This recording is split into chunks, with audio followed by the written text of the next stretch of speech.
Bonjour tout le monde. Un des phénomènes de plaies qui pouvaient apparaître, c'est les plaies sur les maisons, sur les murs de la maison. Rashi nous dit qu'Akadosh Baruch Hu, à travers ces plaies, nous promet que lorsque nous allons arriver en Eretz Kenan, des plaies vont apparaître sur les murs des maisons que nous allons conquérir des Émorim et des autres peuples qui habitent Eretz Kenan.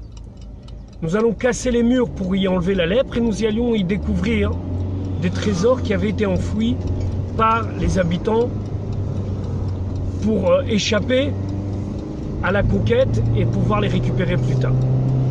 Très bien. Cependant, dans la symbolique, il y a quelque chose d'un petit peu compliqué ici.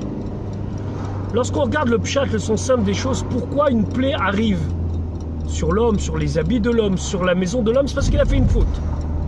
Et ici, la Torah est en train de nous dire, en tout cas selon l'explication de Rashi, que les plaies qui arrivent sur les murs des maisons, c'est positif parce qu'on va y trouver, une fois qu'on aura fait le processus de purification, des trésors. Alors je comprends pas, j'ai fauté, puis au final, je retrouve des trésors. La Chassidoute nous enseigne un point très important. La faute en soi, ça n'existe pas. C'est-à-dire que lorsque nous avons fauté, il faut regarder la faute comme un tremplin pour arriver beaucoup plus loin.